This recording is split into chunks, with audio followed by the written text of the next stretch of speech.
So when we put that responsibility on someone else to make us happy, we are now going to start to weaken the relationship. And give our power away. Yeah. You give your power away when you have an expectation.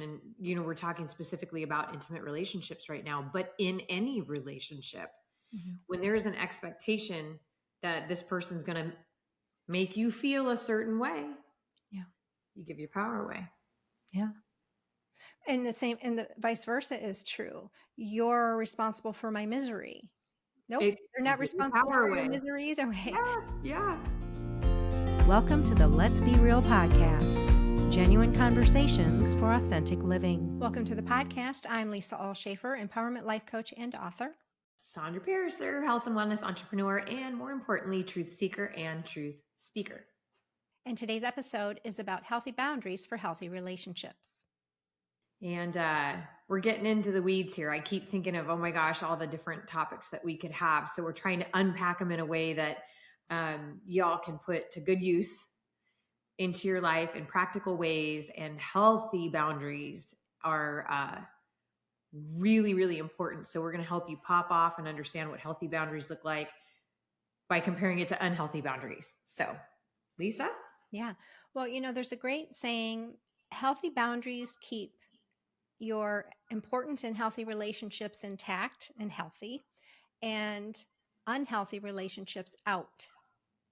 And I've done, a fair amount of work with boundaries. This is part of what I do, is helping people to establish these healthy boundaries.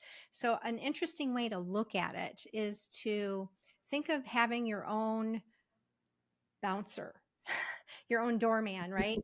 Bouncer, doorman, whatever. And I was actually at an event, and they talked about the doorman principle and how once you let people in, if they're unhealthy, it's hard to get them out, depending on how long they've been there. But once you let them in, they're really hard to get out. And then that can impact the healthy relationships you want to have intact, because that unhealthy relationship is stirring around in your inner circle, so to speak. And so it's important to know who we let in. So as far as very close to us, and then sometimes, we can be too strict and have not enough people in there. So we can be too isolated and so forth.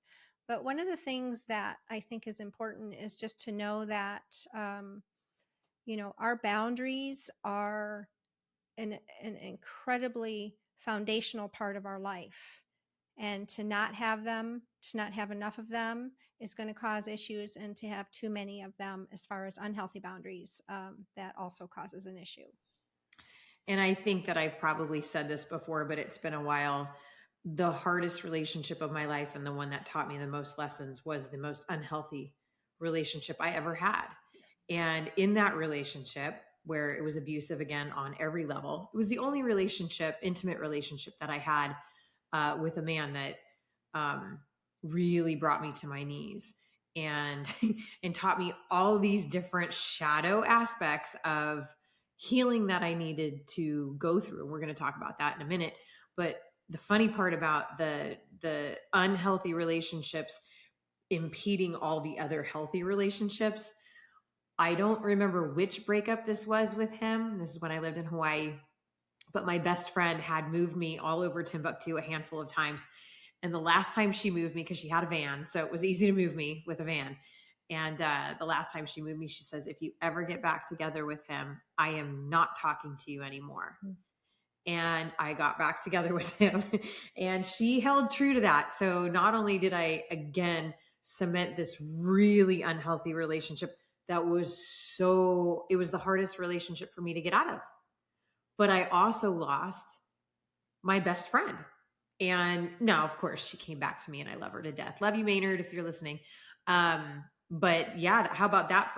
She had her own set of very healthy boundaries when she was watching her best friend go into a relationship that was super toxic. And it was a great way for a reminder for me to go, ooh, I'm losing my best friend because I'm making this decision over here. So yeah. Well, I think it's important to understand too, because we learn so much through relationship. All of our relationships. We learn Every so relationship. much. And a lot of those a lot of those relationships really are reflections of the relationship we have with ourself. Say that again and again. But it's interesting to know that if someone has been, so if you listening have been in relationships with unhealthy boundaries, you pretty much know you're in unhealthy boundaries, but you don't always know what healthy boundaries look like Mm.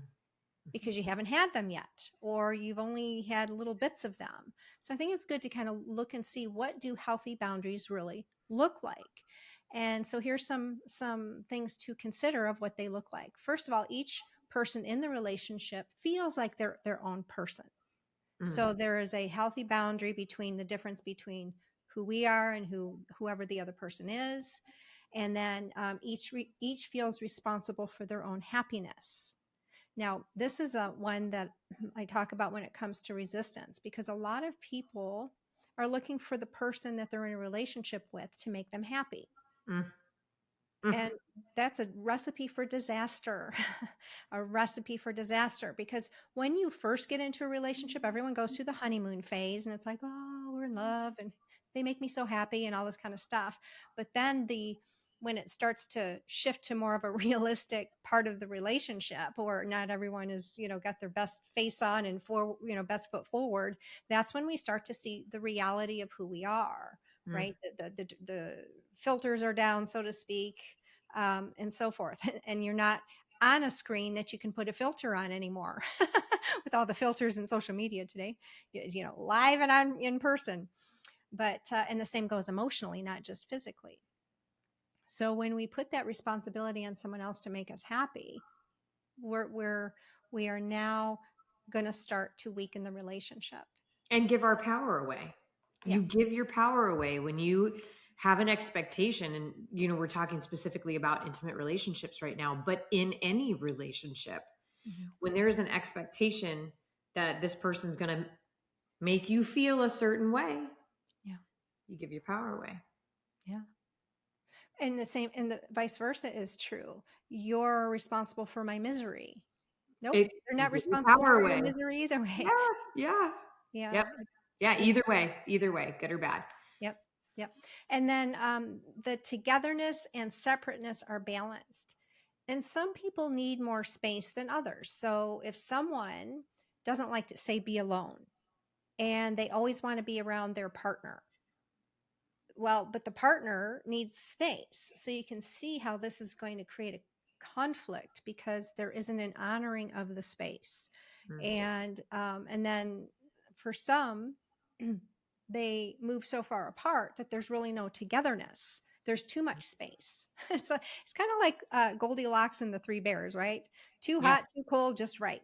And that's what boundaries are about a lot. Is it too much, too little, or just enough? And you got to find that right balance in your boundaries. And especially when it comes to, if you have a spouse or partner, how much space is really needed, and clarifying that.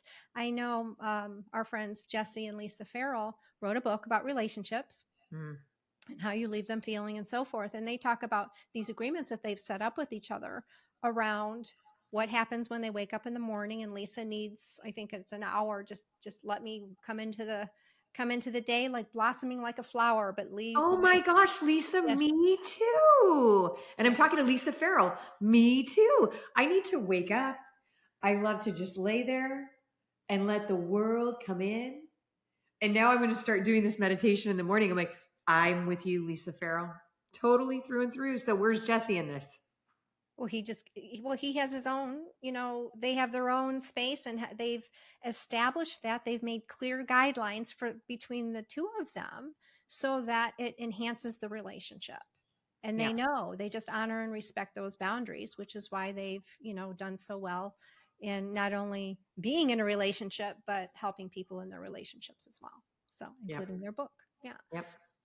Yeah. So, and then having friendships that exist outside of our primary relationships is important too, which is probably going to be part of that space.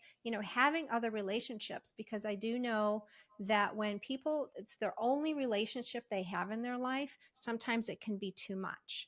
Plus, then you don't get any other perspectives on yourself and, what's going on in your And the life. pressure. the pressure you're putting on your partner by not having other quality relationships, it's a lot of pressure. Yeah. Yes. Yeah. Well, and then you start to feel, you're responsible for my happiness. You're the reason for my misery. That can be more amplified when you are not having outside relationships. So it is Well, important. Yeah. yeah. And then just kind of, piggybacking off of what you were talking about time spent with your partner or your Mhm. intimate partner, I should say. Or you know what, Right. it could even just be a friend that you spend all this time with, right? You're not in an intimate relationship, but you have like a best friend you hang out with all the time. Me personally, I need quality over quantity. So sitting and watching football with my partner is not, that adds zero depth to time spent with my best friend, because that's not the time I count. I don't count watching movies. I don't count watching TV. I really don't count anything except for time together, talking, and just hearing, talking about nothing. What's coming up, right? So being physically together is not necessarily the quality that, I mean, it depends on your partner. I guess I'm just speaking for myself, right? I'd Mhm. rather have quality than we're together 20. I mean, my husband and I are together 24/7. We work together, we parent together, we work from home.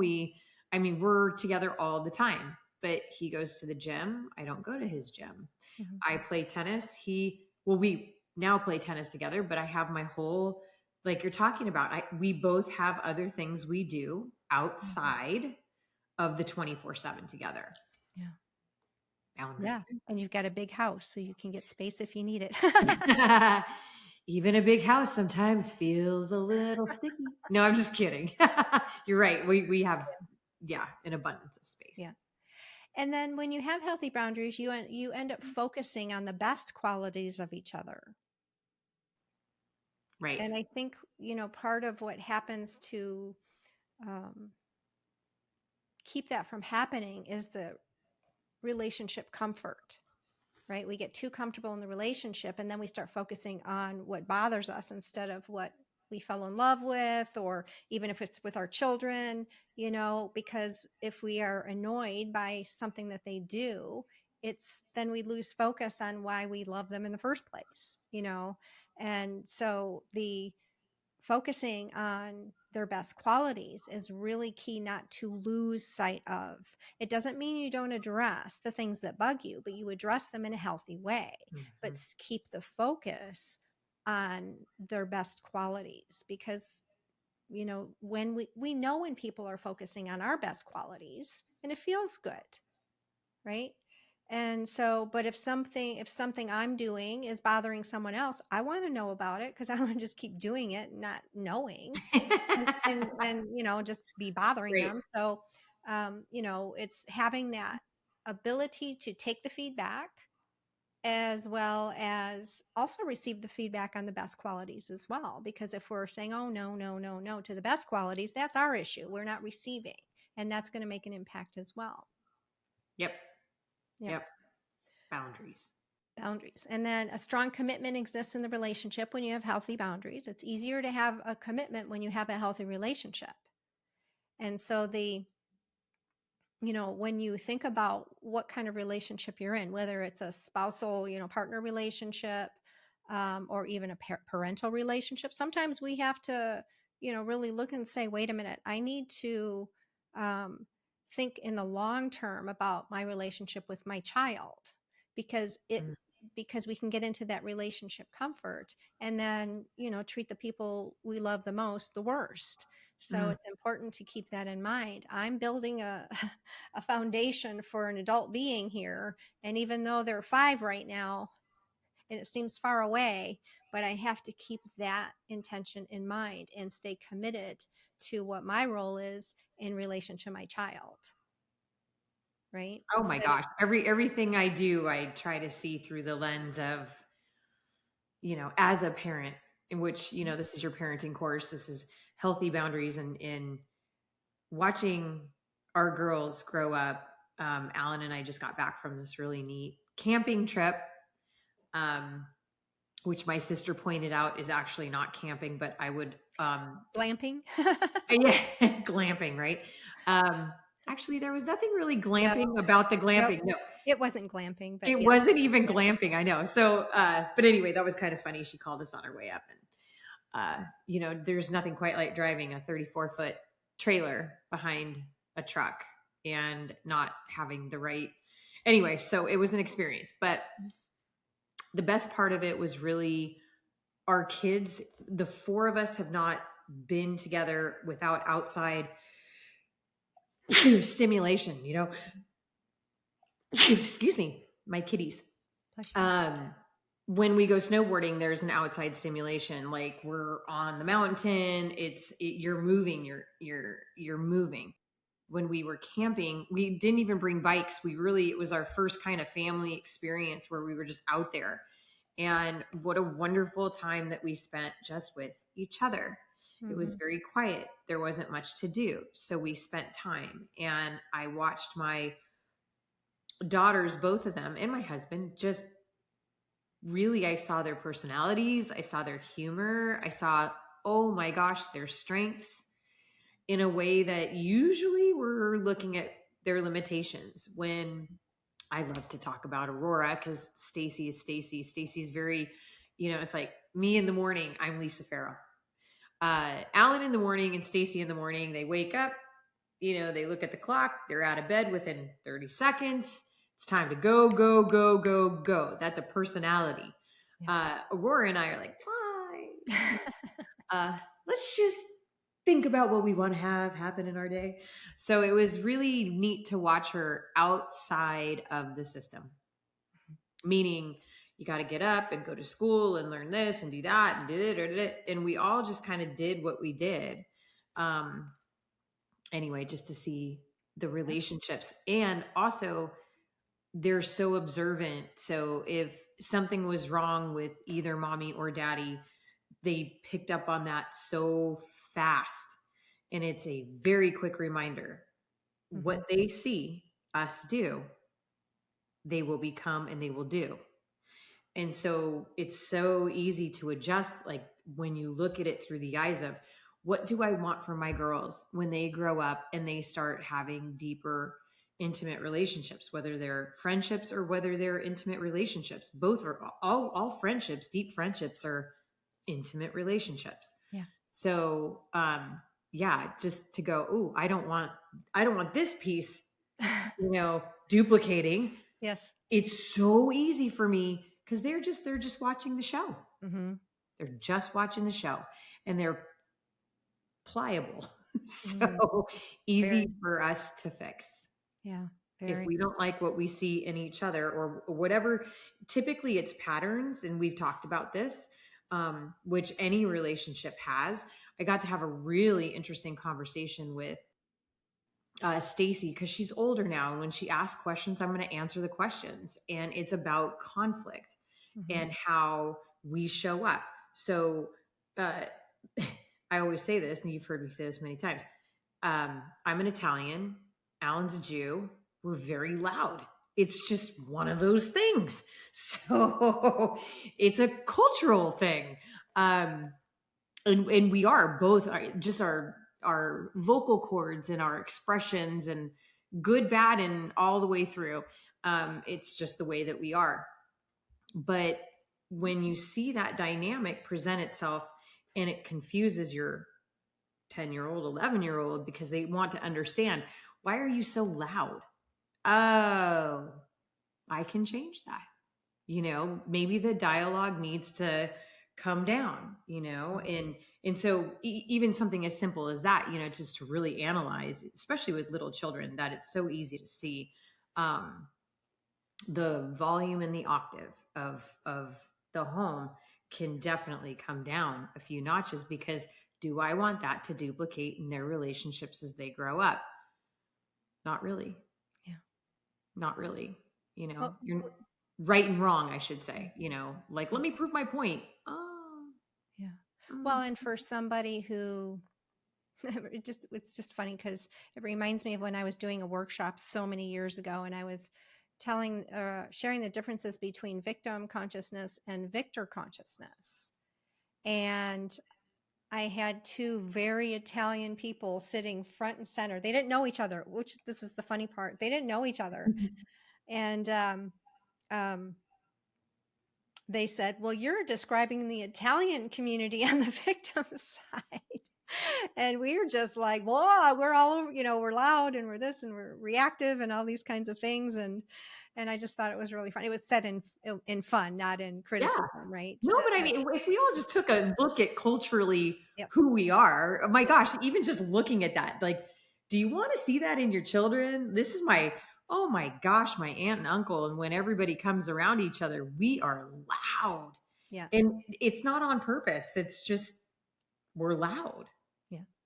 And that's going to be part of, one of the three causes that we're going to talk about is our family background. But we'll talk about that in a sec after we get through these pieces around what does a healthy relationship look like.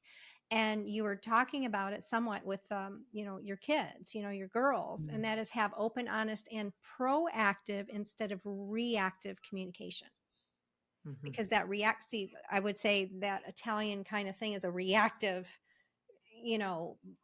place, just in, again, the very little that I know about, because I don't know a lot of, well, maybe I do. I don't know if I know a lot of Italian people or not, or hardcore Italian. I mean, there's a difference between American Italian. But anyhow, so, Yeah, and just to give a little color into that, because that is important. So my grandfather, my dad's dad, my last name's Nardini. My grandfather, either he was first generation born in Chicago, or I think he was born in Italy and immigrated, but he had like 12 siblings, and when they immigrated to Chicago from Italy, my great grandfather killed the language because you got to assimilate into the United States, but it's a big Italian family. So that's just and we're loud. That's all I can say is we're just yes. loud. Yes. Yeah. And I'm not loud.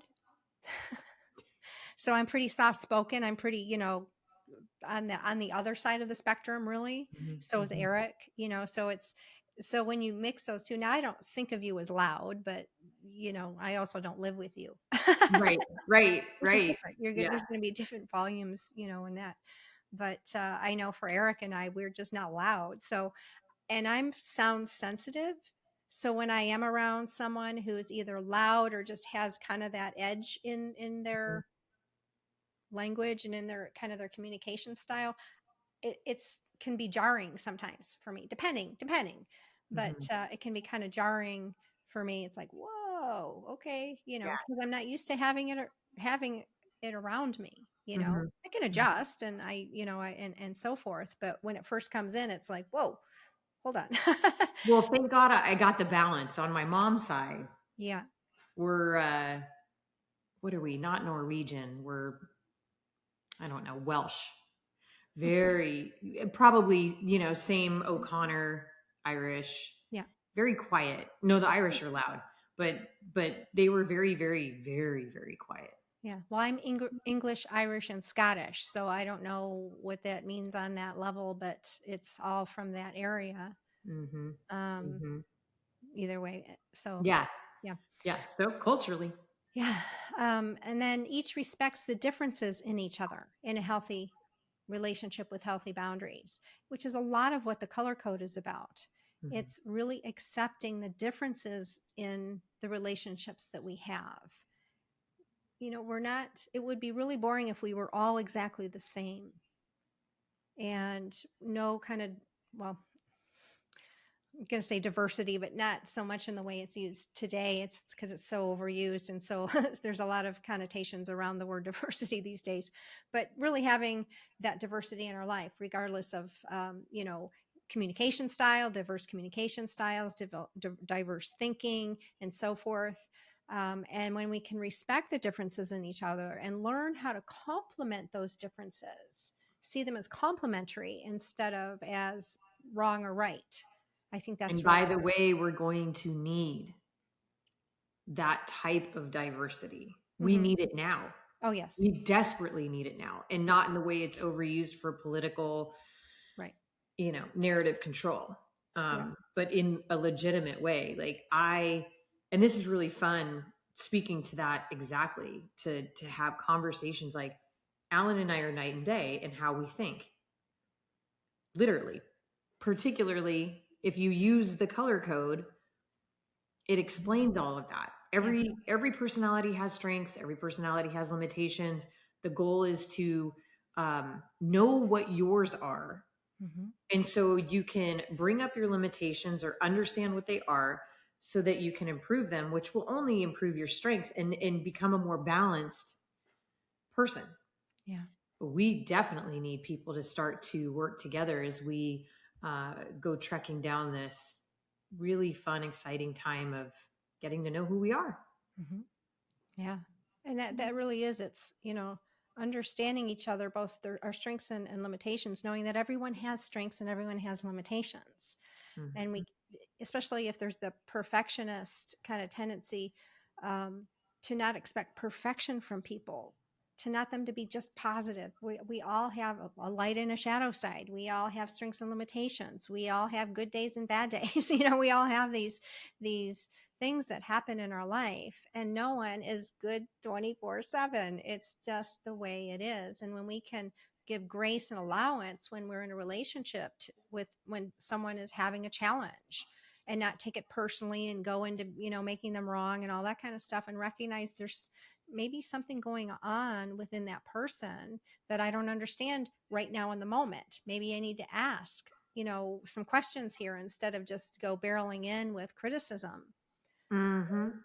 Mhm. And it's Mhm. just it's so easy to go in with criticism, but is it really easy? No, not really, because it's going to make your life harder. It takes mindfulness and asking, oftentimes from a place of curiosity. Is there something bothering you today? Or did you want to talk about something, instead of just going to that defense mechanism and shutting the other person down because you don't like how they're coming at you. And um and then you know going a little deeper. It's so easy for us to go defensive when we feel threatened, whatever that means, just by somebody's words or taking things personally. And when you're saying easy, let me dig that, because people need to understand that's easy because it's automatic, Hmm. and it comes from patterns that have been created through your life. And it's easy because it is automatic. But truly, it's not easy, because the price that it takes, it the benefits and the peace will come in just like we were talking about that breath. I've been using that, Lisa. Good. I hope everybody's been using that. I've been using that. I hope everybody's been using that. Whoa, you change your physiology. Yeah. And then you can go, let me dig a little deeper. There's something going on over here. Gosh, I wish I could remember the example. It wasn't with Alan. It was, oh gosh, maybe it'll come back to me. But so to your point, yes, it's easy because it's automatic. But is it the easy way? No. No. Mm-mm. Emotionally, it takes a toll. Yeah. That again will cement a whole other layer of trauma in your work field. So Hmm. why imprint that when you could do something different? We can do something different. Well, and also, we don't normally like delayed gratification. So we want the immediate gratification of feeling like we're taking back our power by being defensive, or whatever it is that we're doing in the moment, to go on this reactive mode. So remember, it was the pattern Mm-hmm. and the relief. This is what we're talking about. So in the pattern, the relief is defensiveness. Yeah. Oh, they're attacking me. Wah, I'm gonna stop it. Mm-hmm. Okay.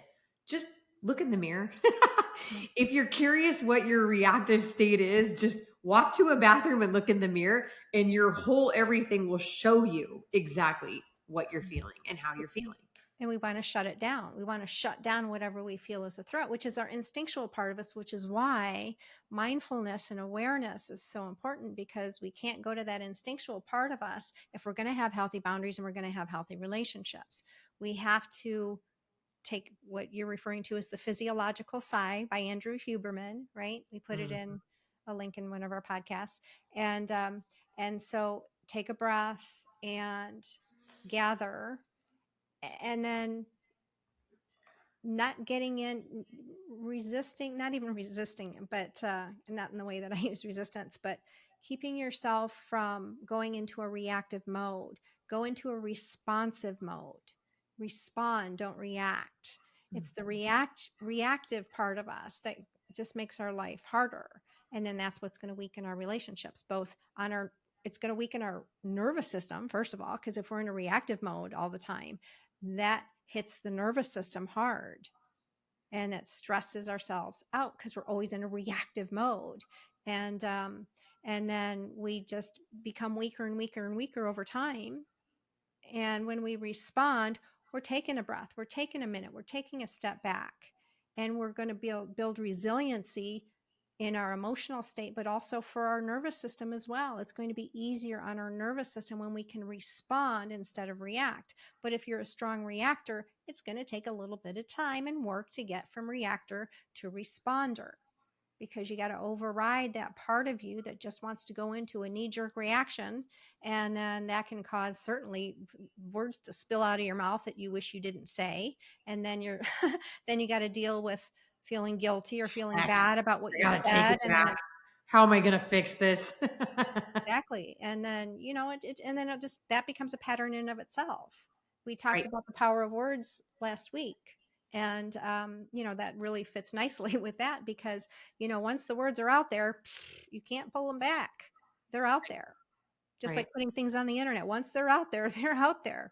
So you better make sure you choose what you put out there wisely, just like you choose your words wisely. Mhm. And speaking of, words, it's also asking honestly for what you authentically need.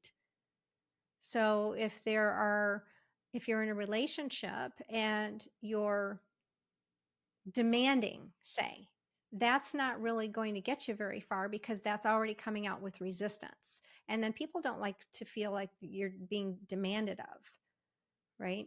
And so it's really asking honestly and authentically in a way that can be received of what you authentically need. And if it's with a spouse, I mean, it could range from all sorts of different things, from, financial to business to health to sex to whatever. Some people just are uncomfortable in asking for what they need sexually because it's just vulnerable, right? But that's part of what is the communication with a spouse. That's just part of that. And if you're not speaking up, then and you're not getting what you authentically need, then you'll probably start to lose interest. And then that becomes an issue, right? And then it just goes from there. You know what? I think well, you're touching on something so super sensitive for anybody that's in a intimate married type of partnership, not legally married, but in an intimate partnership with a significant other. Is you and I were just talking about this before, and I was talking about Robert Edward Grant, who I find his work right now on planet Earth to be fascinating on a minimum. Anyway, he was sharing in a conversation he was having with somebody that he interviewed. They were talking specifically about relationships, and Robert's in his 50s and successful in his own, beyond successful in his own right.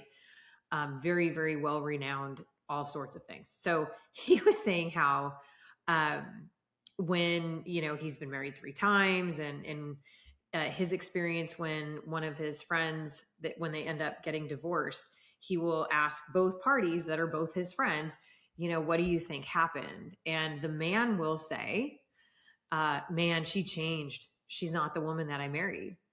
And then he'll go ask the woman, what happened in the marriage? He never grew up. And so look at that dynamic. And so the lady that Robert was interviewing had said, and isn't that the paradox, is that as long as we're alive, you're growing. The whole name of the game is to grow, to better understand what it means to be human to understand how our mind works, our emotions work, how it all plays into the next thing, so we can create our reality and operate from a truly authentically powerful place of creating your own personal reality. That's the goal. So Right. I thought that it was very interesting, because I mean, I'm almost in my 50s and you're almost in your 60s. And we've talked about that many times. You know, my husband's in his 50s. And so we're in that range where, you know, we've seen relationships stick together. Alan and I have been together 19 years. That's amazing. Yeah. And then the work that it takes, you know, and in communication is to understand what it is that you need. So how do you speak authentically to your significant other if you don't know what it is that you need? Right. Yeah. You Well, and got I to mean, understand that first. yeah. And speaking of, the man, he just won't grow up. And then you find women who feel like they're being the mother instead of the spouse. So they're like, I don't want to be your mother. I want to be your woman, not your mother. And so that's what, link into that, how Mhm. a woman might feel about her husband or her man or whoever, that, when are you going to grow up? It might just reminds me of King of Queens, because he's such a Oh, perfect for example of that. sure. Yeah. Yeah. And anyway, funny. I won't. Well, and that goes into, I mean, this is kind of next level, next layer, much, much deeper, is the divine masculine Mhm. and the divine feminine Yeah. have That's both been horrifically disrupted yeah. in hundreds of years, Yeah. thousands of years. Like, We'll what is save it? that for it's a much deeper, broader Oh my gosh, conversation. we can do a Yeah. 6-part series We on got we got some area to cover. Still got some area to cover here. So, uh, lots. No, yeah. that legitimately is a many different part series on Oh yeah, all of that, which is just as important. You it know, is. Yeah. And just we'll definitely have a podcast on that, but that opens up a whole nother can of worms. can of worms. I Yeah. love the worms. Lots of Yes. cans of worms. That's worms. So there are basically three causes of why we don't have healthy boundaries in our relationships. And the first is the family background. Of course, you've got the family background, which is going to include the culture of which you grew up in. Mhm. But also when it comes to boundaries, there might be, somebody who's way too strict. They grew up with a very strict parent and there was no leeway. There was no give to their parenting style. So they're so strict, which then can create all sorts of issues with their own boundaries and a lot of fear based kind of programming in that type of a situation. But yet you still need structure. You still need structure. And so if there's not enough structure, which is really what I have dealt most with when it comes to the people that I work with who are parents, is there's not enough structure. So it's again the three Goldilocks and the three bears. Too much, not enough, just right. And you got to find that. And of course, each child is different, right? So some might need stricter boundaries and some might need looser boundaries. And so you have to really evaluate and you have to find it. It's not just do this black and white and you got it. It's like, no, it's very much a gray area when it comes to knowing what is the right boundary setting for myself and for my children. But whoever we grew up with, if they didn't have that, I mean, we're much more conscious today than we were when, we were kids and our parents were just doing the best that they knew how to do. And even if it was terrible, right.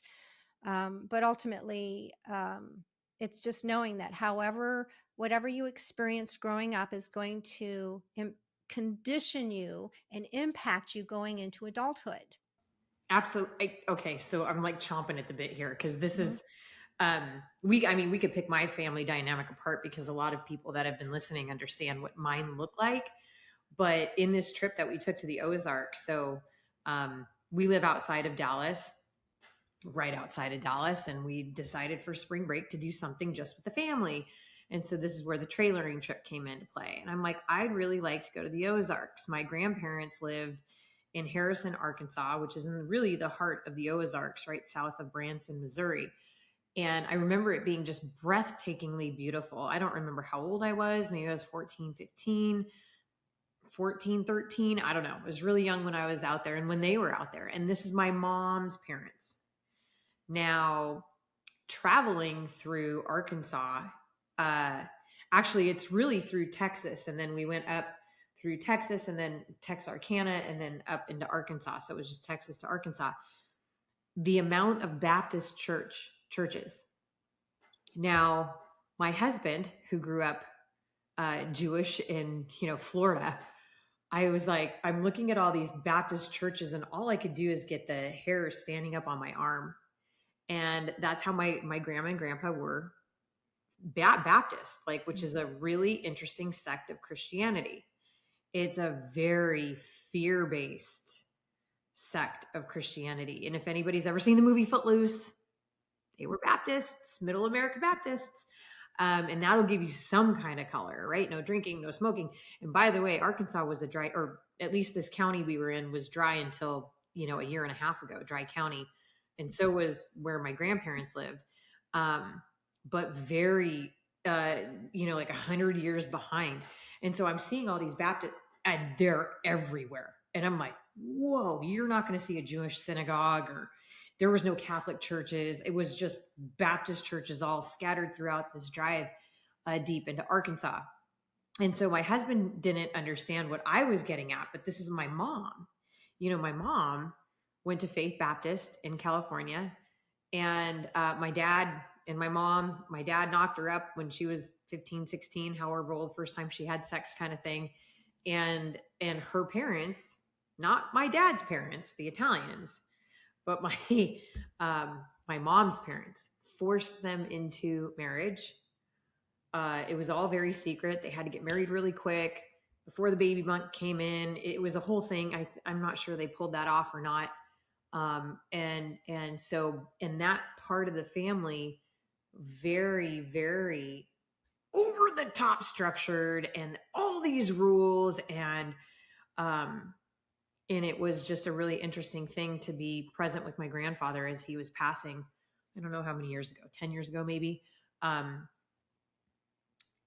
Terrified to die. Terrified to die. Do you remember the story, Lisa? No. Maybe it was right before you and I met. It was right when we moved to Las Vegas in like 2010, 2011. And he was up in, what's that city in Utah, just north of Vegas? Whatever. So he, at his stage of the game at the end, I was the closest physically person to him, and he just was terrified to die. And I wonder why.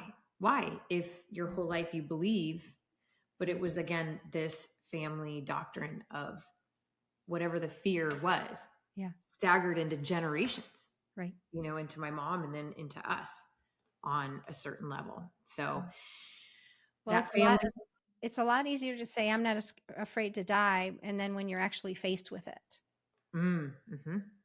It's one of our biggest fears. And it's more because of it's an unknown. But even again, this is where the rubber hits the road on all these belief systems that, we feel we have to follow in order to, which is actually the second thing. And that's, really the second cause is hold on, let me scroll here. Second is having ego identity. And so having ego identity is making sure you fit in, is making sure that, it's where the shoulds live, right? You should do this, you should do that. And that's what you're describing is you should do this, you should do that. If not, then you are disapproved of, you are, you're looked down upon. You could even be outcast depending on, whether I'm not big on different religions. I don't know a lot about all the different religions, just working knowledge of them. But, for a lot of those religions, if you don't fall in line, you're outcast. And so I think that's softened up over the years, but ultimately, so your ego identity, because your ego just wants to be loved and accepted and fit in and all these things for a lot of ego driven, kind of behaviors. And that's where we can really go and on. Interesting on that ego driven part of all of this example, because what I saw was the move away. Because now a lot of these different dimensions of Christianity, different sects of Christianity, they're all moving into, the true believers of we are all created in the spark of the one creator. And, instead of the divisiveness of, unless you believe in Jesus Christ as the way, the truth, and the light, and there is no other way to get to heaven except for in this particular lineup of rules. Yep. A lot of them are moving away from that, just simply because, like, the more information we have, the more we know, the more powerful we become, and the more we align with, in this situation, God or Jesus, or this particular faith. I mean, I would be around people of faith every day, no matter what, because they believe in something higher than themselves. Right. But in this situation, it was really interesting to see that the predominant amount of churches, and again, Baptist churches, the parking lots were empty. Mm. It was really like almost like a ghost town of sorts. It was really, really wild. But anyway, yeah, the ego identity is starting to take its toll, which is a good thing Mhm. if we can release some of these, If we can recognize it, yes, the and start shoulds. to, yeah, yeah, The shoulds. I think a lot of people are starting to see that the shoulds are not serving the peace and harmony that we should be experiencing as human beings. right. And because as a society, we're all very polarized because in order for you to be accepted, you have to do this or say this or believe this. And then on the other side, it's like, no, we're not going to do that. And so there's just kind of an interesting parallel that's happening between these two sides, if you will. We've really moved into this polarizing sides thing, Mm. which is why we need to come together and have conversations around our differences, not just scolding and judging and all that. It's to have a coming together of these, people that believe different things without making each other wrong. Totally, Yeah. totally. And really, coming back to actually these 3 points, or I don't know if there's a third point, but I think it all Yes, plays sir. into the same example, which was, on this experience, um, the trailer that we had rented didn't get water. Mhm. So we had to shower in the communal showers, which is fine. They're more open and spacious anyway. Um, and interacting with all these kids and families that were at, kind of in this really nice RV park and on a lake. It was beautiful. And the kids, no matter what the ages were, I've interacted from kids that were 2, 3 years old to, in the bathroom showering with their moms or their grandmothers or whatever the case may be. And then we had teenage kids, and obviously I'm in a bathroom, so it's just women and girls, and they couldn't communicate. They couldn't see that, I'd say, hi, I'm very friendly. And it was weird. They were like, somebody's talking to me. Yeah. And then there's my kids. And so just to be so grateful, like how they're showing up, because at the end of the day, it doesn't matter what anybody believes. The truth is that we are all human beings, and we just, honestly, every single human being has a desire deep down. It's an innate desire. It's part of who we are, to be loved and to be accepted and to be understood, to be heard. And the only way we get there is to do that for other people. And in return, you do that for yourself. So it's this whole process of how to be. But it was really interesting to see that. And then finally, we actually ended up meeting some really neat people. Probably, I would put them in the Christian faith, and they were the most amazing people I've met in a really long time. Mm. Yeah. Truly of service to humanity, and their hearts were wide open, and they were so wonderful, wonderful, wonderful. So anyway, that's my Mhm. example of all of this, because it plays in part to the heart of America. Yeah, for sure. People. And I think too, when it comes to the boundaries, especially as parents, when our boundaries are too strict, like we've been mainly focusing on, again, that can really bring in a fear-based kind of constriction in our lives as adults. But also, when they're too lax, we're not allowing our kids to experience the consequences of their choices. And that's important. So, because we don't want to, I don't know, we want to be liked, we want to be the good, the fun parent or whatever that is. And so we're like, oh, well, I know we said we were going to do this if you do that again, but we'll let it go this time and all that. So they never really fully get the consequence, which is the teacher. The consequences in life are our teachers. Mm-hmm. And so that's why it's important, because we're going to experience consequences as an adult. There is no big parent in the sky that's going to say, oh, it's okay, you don't need to experience that consequence. We'll let you off the hook this time or whatever. It's like, no, we get our consequences. Mm-hmm. And the harder the consequence, the stronger the lesson that we're to be learning. Because every choice we make, we talked about choices and power of choice and all that, but our choices are going to lead to some sort of an outcome. And when then it's a negative consequence, it's to be able to look at that consequence as the teacher. So as parents, we are that teacher. We do enforce the teacher role in that way by enforcing those consequences. Now you have to have balanced consequences to whatever the act is, to whatever their choices were, not over consequence, which is just punishment. It's not discipline. Discipline is different than punishment. Um, Discipline is designed to help them to learn, but it doesn't have emotion behind it. It's you're staying out of your own emotion to enforce the discipline, and it's really kind of laid out in a balanced way, where punishment is over the top, and oftentimes punishment has like anger behind it or whatever, and there's a punishing energy. And that's why a lot of people don't like discipline, because they see it as punishment, perhaps because that's how they were raised. So okay, going into the third cause as to why, we are not really healthy with our boundaries is because we're not addressing our feelings. And, there's really three crucial mistakes that occur when it comes to our feelings, especially when we were raised in a certain way. And that is that our emotions were dismissed. They were, even, I mean, I know they don't, well, I don't know, they don't exist today, but children are seen and not heard. Talk about being dismissed. Oh, that was that side of my family. That was the Baptist side. Oh yeah, you didn't talk to Grandpa until after he had his first drink, which is right when he got home, and then you had to leave him alone for Yep. 30 minutes. There was rules. Yes. Mm-hmm. Yeah.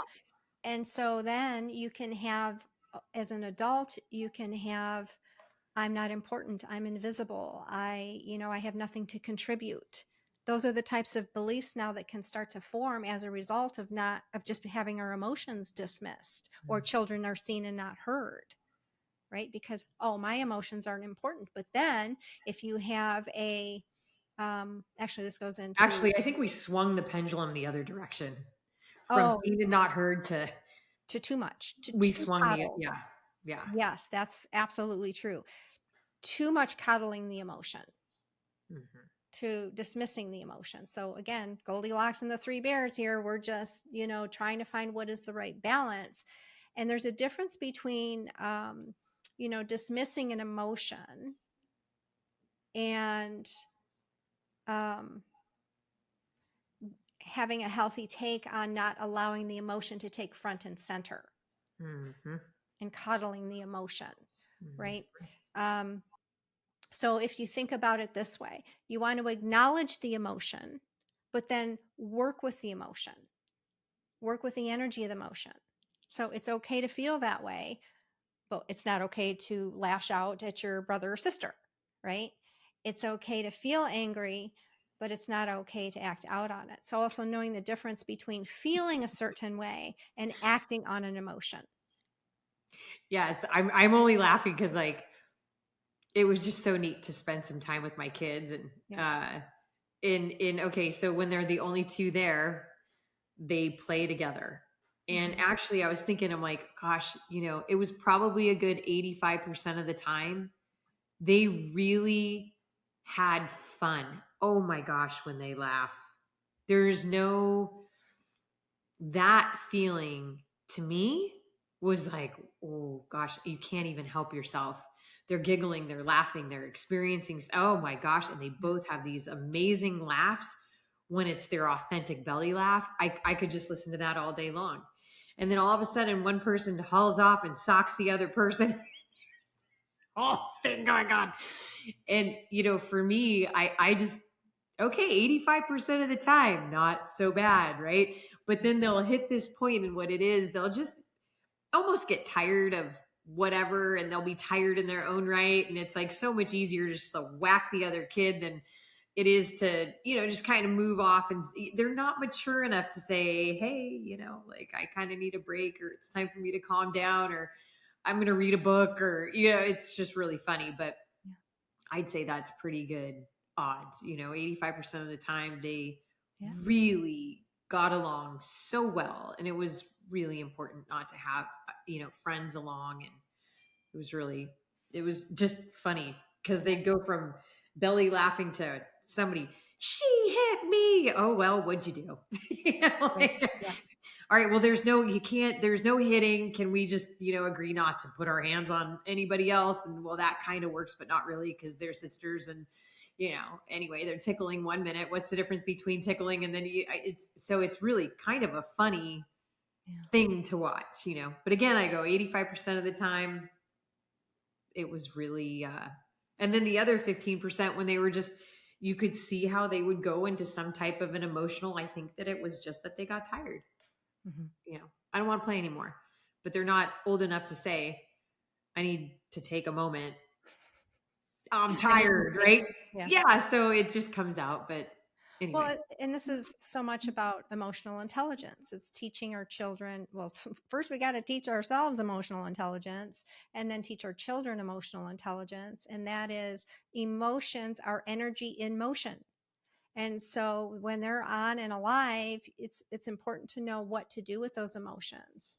Yeah. And so by acknowledging them, you can acknowledge them, but you don't want to sit in the emotion. You don't want to give this emotion all this power, which is what coddling does. Yeah. You give the power to the emotion, and that's not where the power belongs. The power belongs within ourselves, and how to process the emotion, how to work with the emotion. And that's where you're going to get a child who, yes, you feel this way. We don't want to dismiss it. You feel this way, but let's now work with that. Yeah. Oh And yeah. And again, I come back to Aurora, although Stacy's been through her own state of feelings and letting them run her show. mm-hmm. And I think a lot of parents, the coddling thing is society's just gotten so turned upside down. Well, and you're creating a weak adult. You're creating a weak adult. And Yeah. so Alan and I we don't play into that. That's Yeah. not where we go. How do you feel? What's going on? What happened? Okay. So let's unpack that. There was a moment where I had to get into the school and figure out what was happening. And because there was a situation that was happening over a prolonged period of time, and it was really upsetting Aurora. Mm-hmm. Not a problem. I'm not going to make drama out of it. We're just going to change the dynamics real quick, just like that. And, I don't hear anything about it. And that's how it should be. And there's no drama. Boy, if I played into Aurora's drama, whew, Mm-hmm. oh, I would be a slave. Yeah. To a 9-year-old. Well, and then that's where the drama queens are born. Mm-hmm. And then the drama queen or king, is a whole nother level of unhealthy relationships, unhealthy boundaries, and it creates a whole nother relationship dynamic. That's a codependent relationship, is the drama. So Mm-hmm. Yep. the second is disapproving of the child's emotions. So if our emotions were disapproved of as a child, then that's where it can be very conflictual, and that's where we're going to go a lot into that ego identity as well. But here's the interesting thing about that. A lot of times when we're disapproving of our child's emotions, we're in the very emotion that we're disapproving of, and anger is the perfect example of that. So no one likes to feel someone else's anger. That's just not a fun place to be, but anger is part of the emotional family that we all have. And because we're human beings. So when our child is angry, and then what's that going to perk up inside the parent? And that is anger. And so when then the parent gets angry and then goes to the child, don't you get angry with me, or don't you talk to me, that whatever it is, but from an angry place trying to shut down their anger. And this is now where you're learning it's conflictual for the child. Wait a minute, it's not okay for me to be angry, but it's okay for you to be angry. Got it. And then you get resentment, and then that anger grows because I'm not allowed to express mine, but you get free reign to express yours whenever and wherever you want. And it's that conflicting message. So yeah. So really it's about letting go of judging our emotions Mm-hmm. and recognize, because that's what we feel in that interaction, is that we're being judged for feeling angry, and then getting rid of the shoulds. Hmm. Should uh, quit shooting on ourselves Yeah. and quit shooting on others, because that shooting includes all of that judgment that just continues to increase the disapproval. Yeah. And even that word, just, watch it, watch your mind. Because that Mhm. word, if it comes up, is something to pay attention to. Yeah. This person should, or I should, or they should. That word should is just a real easy, if it pops up and you find yourself saying it, okay, take a deeper look, because that's an area of opportunity for you to shift and change whatever relationship it's popping up in. Right. And the Mm-hmm. third way that we can have unhealthy boundaries from how we dealt with, or how our parents dealt with emotions, or how we deal with emotions, is acknowledging the emotion, but not providing guidance along with the emotion. And this is, I think, where the coddling comes in. It's like, allowing kids to just have their way with their emotion, but not really coming in with that structure and that guidance on how to move them through that emotion so they don't use the emotion. Because kids are going to use emotions to have control. They're little manipulators. Yes, they are. That's their They're really job. good at it too. They're Yeah. really good at Just it. part of their growing up. That's Yeah. just part of the stages of growing up. And so even, in a place where you might have a child who's upset, if you go into guidance before you get to the emotion first, they're not going to be as much in a receptive place. So help them to work through the emotions. And this goes for ourselves too. And I do this in coaching as well. If someone is really wound up or really got a lot going on, first we're going to go into processing the emotion. And then, I mean, I get a gauge on what's going on, but we go in and we deal with the emotion. And then they're going to be more clear to receive the guidance that can follow now, whatever the situation is that created all that emotion. But if you just try to go in with guidance without really dealing with the emotion, it's going to really make it much more challenging. And this is a lot where men and women differ, because men want to come in and fix, and women want to be heard and Mm-hmm. understood. I mean, in general. And so now the woman is upset, and the man is like coming in with the guidance, but she's all up in her stuff, and he's just trying to fix it and try to really calm her down. And all it does is it gets amped up more. So whether that's, just allowing the in this scenario, the woman to kind of like, well, I understand how you feel and tell me how you feel, or whatever. It's working through that emotion and helping her through the emotion, and then allowing that calmness to come in. But the moment you say calm down to a woman, forget about it. That is like the last thing you want to say to a woman who's upset, is Yeah. calm down. And that's the first thing most people say is calm down. Right. And it's like, don't tell me to calm down, because it's like almost like another, you're up Yeah. leveling, Yeah. that Reflect. And therein comes the automatic stuff. because There's they want to be heard and they yeah, want to be understood.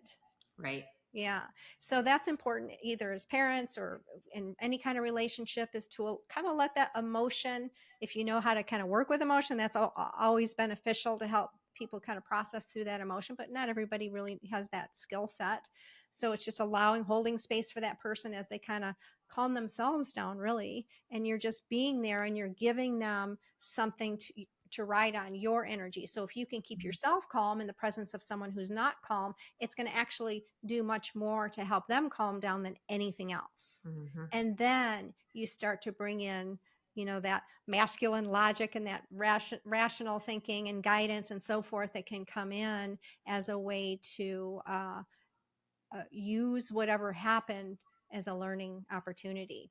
So, And we've been talking a lot about, relationships with significant others and children. And these are just metaphors for really what's going on inside us, because it doesn't matter whether it's coming in through it's easy coming in through children because they are so innocent, Mhm. and it really will heighten our personal emotional responses, or your intimate relationship with a significant other. Those are the relationships that are really just there for acute, immediate learning opportunities. But even with children, especially with children, you think about grandparents. Why is it that the grandparent can always see the child for what the child is actually trying to say, Right. but the parents in the middle with all of their emotional responses? In the simplest way to look at it is, grandparents have wisdom and maturity in And time, and oftentimes more patience. a Yeah. lot more patience, especially with their grandchildren. Um, they've kind of been there, done that, and they're one layer removed from the emotional experience, and so they have such a better disposition in dealing Mhm. with our children, their grandchildren. But really, it's anything is applicable. If you're in a relationship, and the experience on this planet is to be in relationships, they're how we grow, they're how we learn more about who it is that we are, so that we can grow. And if you just look at everything like that, and then use some of these tools as we learn and grow along the way, we'll all just be a little bit happier, more at peace, make sense of things. We're all logical people trying to make sense of why things are the way they are in a world that is forever shifting and changing. Yeah. And allow grace between, in your relationships, because you don't always know all the family background of someone. You don't know, some of this conditioning that they came up with. And, we're a culmination of all the experiences that we've had in our past. So again, taking things personally is one of the things that's challenging in relationships, but ultimately will benefit you greatly if you let go of the need to take things personally, especially when you're in a situation where you're trying to create healthier boundaries. So keep conscious and aware and mindful around how you are with your boundaries, and keep that communication solid, Yep, and you'll have healthy relationships. that's the name of the game. Mhm. So thank you, Lisa. Any last wonderful words? No, that's All it. right. Yep. I forgot to say in the beginning, like, subscribe and share if you feel so inclined. We really would appreciate comments so that we could, give you more of what it is that you need. And I do actually want to just a little self acknowledgement here. Heard statistics about podcasts that 93% of podcasts don't make it past episode 3. And those that do don't make it past episode 20. And this is episode 21. Oh, that's so exciting. We're on 21. So high five on High five. episode Yes. 21. We're now in the 7%. All right. Now, where we go from here is completely up to our audience and universe. And I don't know. I have high hopes, and Mhm. we'll get out there and help as many people as we can make Yep. sense of the grand scheme of the human experience. There you go. Right on, Lisa. All right, everybody. We'll see you next week for episode 22. 22. All right. Over now.